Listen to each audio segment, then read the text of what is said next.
どこもやってないことをやったので値段の差がないというか、競争がなかったわけですね。そう、もう日本一の女性起業家大賞を取ってクリフ、崖から這い上がろうということで、クリフっていう名前にしました。こんにちは。エメラルドクラブの菅原です。今日は女性社長インタビューということで、株式会社クリフの石山社長にインタビューさせていただきます。よろしくお願いいたします。まず自己紹介からお願いいたします。福島県で、株式会社クリフという会社をやっています石山澄江と申します。よろしくお願いします。お仕事内容を教えていただけますか？今はですね、行政からのいろんな事業を受託してやっているんですけど、大きく分けて2つですね。多言語翻訳の、多言語翻訳と、あとは福島県の農産物の安全 PR の事業をしています。福島から今日は大分に来ておりますけれども、今日はどんなお仕事をされていらっしゃって？そうですね、福島県の、東日本大震災からの、第一次原子力発電所の事故によって、ばらまかれたというか、放射能のその汚染物質がどのように福島県の農産物に吸着しないのかだったりとか、その検査体制だったりとか、福島県ではどのようにその農産物にその汚染物質がいかないようにして、できたものに関してはどのような検査をしているのかということを大分県で講演会のような形でやらせていただいたんですけれども、それは政府のお仕事として、そうですね、いろんな地域に回って伝えてらっしゃる。一応この仕事、福島の今を語る人というんですが、県外に向けてやるんですけれども、今年は7年目なんですよ。でなんと今日は223回目。223箇所回ったというセミナーを箇所回ってる。そうです。また引き続き回ってらっしゃるってことですね。そうですね。来年の3月5日が最終、滋賀県でやるのが一応今年度の最後になってます。起業は始めて何年目になられますか？決算でいうと14期の決算が終わったところなんですけれども、年数でいうと13年目ですかね。13年目。起業したきっかけですね。もともとですね、海外でちょっと若い時に生活をしていて、輸入とか輸出とかの仕事でどこにいらっしゃった？ギリシャとか、ヨーロッパの方行ったんですけれども、そのことで当時の旦那さんと一緒にその輸入業の会社を立ち上げ、それはギリシャで？福島で。福島ですね。福島で。それでそれだけで食べていけないので、学校を作ったり保育園を作ったりとしていて、結構上手に商売してたんですけど、離婚されて離婚されてというか、それは共同経営者だったのにってことですか？そうですね。何年目で？その12年目ですね。12年目に離婚することになり、その会社を追われたというか、抜けたことになるんですね。で旦那さんにも渡して自分は抜けたってことですか？抜けました。それでもう離婚の原因を考えたときに、私自身がやっぱり仕事をしすぎたからなのかなというふうにちょっと思いまして、サラリーマンになろうと思ってあちこち面接したんですが、なかなかもう40過ぎてましたし、英語ができる何ができると言ってもなかなかこう雇う場所がないので、自分で会社を起こそうということで、クリフ、崖から這い上がろうということで、クリフっていう名前にしました。それでクリフを作って何年になるんですか？作って14年目になりますね。クリフを作って14年目です。じゃあその前の会社は共同でやってらっしゃって、崖から這い上がりました。そうですね。一応結構早く這い上がったんですか？そうですね。結構がむしゃらに登ったっていう感じで、今どこの段階かというのはわからないですけど、沼にはいない感じですかね。沼というか、這い上がっては来てる感じですね。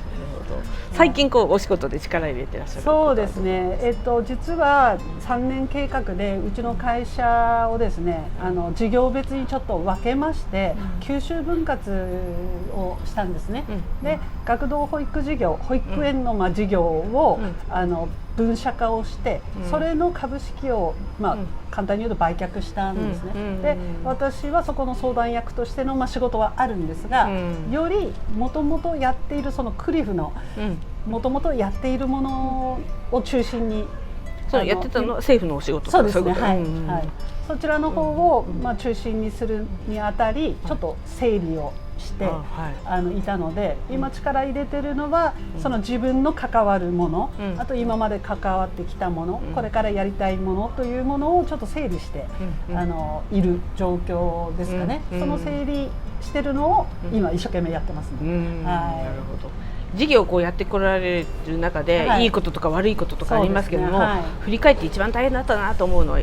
どういう時になりますか？そうですね、振り返って一番大変だった時は、2つあって、私生活の上では、やっぱ子育てしながらやってきたので、その子育ての部分で大変だったということと、あともう一つはある時期にやっぱり政府というか国の仕事を預かってるとですね、いろんな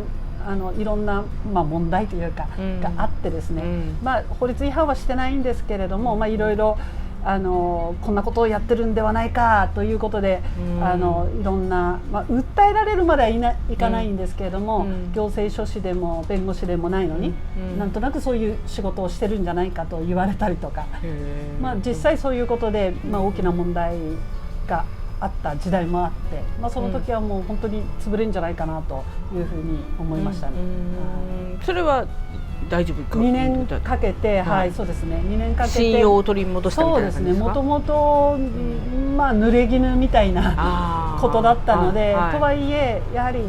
こんな一人で起業して、もう4年目にその日本一の、4年目3年目、5年目にもう日本一の女性起業家大賞を取って、やっぱり地方では目立っちゃったんですよね。でそのことでいろいろこうあらを探していろんなことを言われて、なんか嫉妬してる企業とか人とか、そういう感じですかね。そこで結構急にクローズアップされたので、その時にいろんなことが起きましたね。で学童保育所であれば、例えば私は保育士じゃないし、英語を教えるといっても英語の先生の資格持ってたり素晴らしい大学出てるわけじゃないし、通訳と言っても英語は喋れても英検1級でもないしみたいな、なんていうんですかね、なんかそういうところでいろいろ言われのないことを噂ベースではなくてかなりありました。その時はもう本当大変で、眠れないというか、そんな感じですかね。もう会社ダメになるかもしれないみたいな。そう思ってましたね。何かそうですね。何か記者会見とかされたらもう終わりな感じですね。噂だけで、噂レベルというよりも、そうですね。そういう大変な時にこう脱出する方法というか考え方とか何かありますか？考え方、そうですね。一応いろいろぐるぐる考えてもしょうがないので、今何をやったらいいのかということに集中して、今できることをとりあえずやるということですかね。で気がついたらそれを乗り越えてたっていう感じ。でも悩まずにとりあえず目の前にあることをコツコツやってったら気づいたら悩むんだけど一生懸命やってたら気づいたら。だからよく前向きで悩みがありますかとか明るいですねとか言われるんだけども、もうすごい本当はすごいネガティブな考え方なんですよ私。とネガティブに考えて最悪のことをいつも考えながら布石を打って努力するって言ったら変だけど、いろんな想像できるリスクを潰してから何かをやる感じで準備をすごくする。だけどなんか明るいイメージというか前向きなイメージというか竹を割ったような性格とよく言われますけど、でも結構努力もしてるんですよね。見えないとこね。そうやってるですね。そうですね。そんなところもうすごく小さなリスクのことに怯えて準備をするっていうことをずっとやってきて、うまくいっているところしか見えてないっていうのがありますかね。好きな言葉とかありますか？好きな言葉、そうですね、私長渕剛が大好きでやるなら今しかねっていう西新宿の親父の歌ってあるんですけど、はい、まあ、そのやるなら今しかねだったりとか、そうですね、そうですね、イブにも書きましたけれども、運は動きの中にありと、まあ、動かないと運もこっち向かないよということで、まあ、授業計画を立てたりいろいろ大事なんですが、とりあえず動くこと、がむしゃらに、まあ、動いていくと、なんとなくいい道が開けてくるのかなという意味で、まあ、やるなら今しかねっていうことと、運は動きの中にありという言葉が動かないとこっちに来ないってことですね。そうですね、はい、チャンスの神様って知ってます？髪の毛が前にしかない、まあ、ヒュッと取らないといけないというですね、まあ、それはあるのかなというふうに思ってます。はい、目標とかこれからやりたいこととかありますか？目標、そうですね、実は会社を今ね分社化して新しい事業を始めようと準備、実は2年前からしてたんですが、まあ、ちょっとコロナのことで頓挫というかちょっと止まっているんですけれども、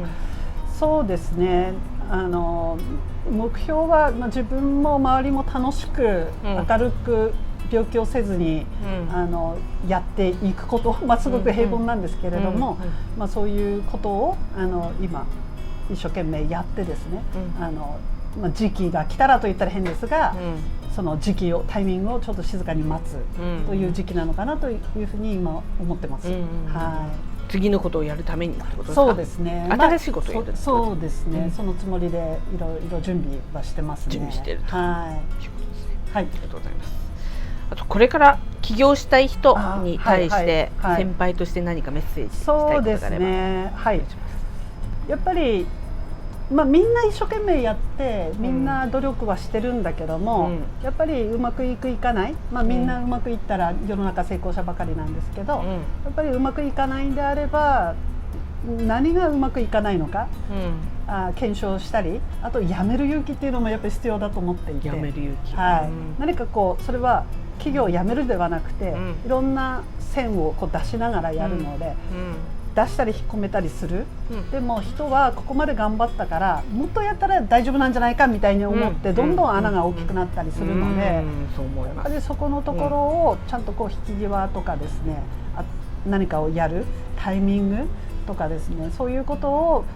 まあ伺うというかながら進んでいってほしいなと、みんな一生懸命やってるんですけれども、その一生懸命のやり方を考えたらいいんじゃないかなというふうにちょっとがむしゃらに動けと言いながらもちょっとそういうことを考えることが必要かなというふうには思ってます。はい、事業やられて、やっぱりなかなか何年こう頑張ってもうまくいかないとかいう人もたくさんいると思うんですけど、石山社長はこう数年でね起業家大賞を取るような実績を収められた、秘訣というかポイントなんかありますか？そうですね、やっぱりその経済をちゃんと回すというか、社会にとって女性の起業家はやっぱり自分の身近なことから始まって、社会にとって必要なことであればいいけど、じゃあそれは誰が払うのっていうところをしっかりと落とし込まないで始めるっていうのがすごく多い気がするんですよ。それはキャッシュポイントを考えないでってこと？そういうことですね。やっぱりじゃあこのサービスは世の中にあればいいし、あれば助かるんだけど、誰がそれをお金を払うのっていう、お金払う人がいないとビジネスにならないと。じゃあ払うんだったらそれはいくらなのと、じゃあ他と比べるんだったら何が付加価値でそっちよりも高いのっていう、そこのデータというか、そこのところをしっかりと考えて、まあ、クリフがうまくいった理由の一つに、どこもやってないことをやったので値段の差がないというか、競争がなかったわけですね。そういうもちろん翻訳とかね、ページ単価の差があるんですが、他の企業の3倍ぐらいの金額なんですね、うちの。高いんですか？3倍高いんです。でもその付加価値をどこに置いたのかっていうことをしっかりと出す。なかなかそれできないことですよね。どうしても売れないと値下げしちゃいたくなるじゃないですか。他よりも半額にしますとか、走りそうなところを3倍にした。そうです。すごいです。それで付加価値をつけたっていうのが成功です。そうですね。付加価値を考え、それをしっかり取るための、原価というか、考えて、そうなるとどうしてもその金額になっちゃう、でもその金額っていうのはもうすごいこの金額なぜって思うんだけども、いやこういうふうにやっていくとこうなるっていうことが分かって、しっかりとクオリティを確保したら、やっぱり受注はすごくあるんですよね。そうですね、その単価設定とか、あとそうですね、国のその仕事の提案型コンペっていうんですかね、それもやはり他にはできないもの、うちだったらこんなことができるっていうものをすごく強く出して、なるほど、授業を取っていく、それがコンペに勝つ秘訣ってことですね。というか、今のところそれでうまくいっていますかね。やっぱり、菅原代表もよく言いますけど、やっぱり女性が商品を握っているので、やっぱりその子供に食べさせるもの、自分の家族に食べさせるものの安全っていうのはやっぱり女性なので、やっぱりその感覚で福島の安全な食べ物、データをちゃんと示して、私にしかできない、うちの会社しかできないポイントはここですよみたいな、それを押してちょっと押して、そうですよね。政府の仕事もね、みんな欲しい仕事をなかなかね取るというところが大変ですもんね。そうですね、それは一応なんか7年間うちでやらせてもらったりとかしてますけど、あと消費者動向調査っていう仕事も結構やっていて、やっぱり一つのおまんじゅうがあったら、そのおまんじゅうがこの金額が妥当なのかとか、なんかフードフェアとかに行ってこう聞いてデータをまとめて、それを次に出すときは変えるみたいな、アドバイスは特にしないんだけども、その調査の仕事も3年4年目ぐらいですかね、それも結構やってます。それも政府のお仕事？それもそうですね。そうですか。政府というか、それ行政ですね。行政の仕事。そんな風にして頑張ってます。じゃあ女性の持ってる感性をうまく利用してビジネスにつなげてるって感じですよね。そうです。と最後になりますけれども、何か PR したいこととか皆様に伝えたいことをそうですね。はい。女性経営者、女性起業家は、いっぱい最近ね生まれてきているんですけども、すごくみんなで助け合うって言ったら変だけども、意外と助け合ってるようでライバル心があったりとか、そういうところがあるんですが、やっぱり本音で喋る人が何人いるのかっていうところで、多分成功率も変わってくるだろうし、自分のメンターも含めて、何かそういう人を自分の周りに何人置くのか、そんないっぱいいるわけじゃないんだけども、なんかそんな中でやっていけたらいいなと思いながら、何歳になってもそういう人と出会うことはやっぱり楽しいし、自分も成長していくのかなと思います。素敵ですね。ありがとうございます。本日はありがとうございました。ご視聴ありがとうございました。チャンネル登録をぜひお願いいたします。コメント欄にご質問、ご感想等いただけたら嬉しいです。皆様のメッセージお待ちしております。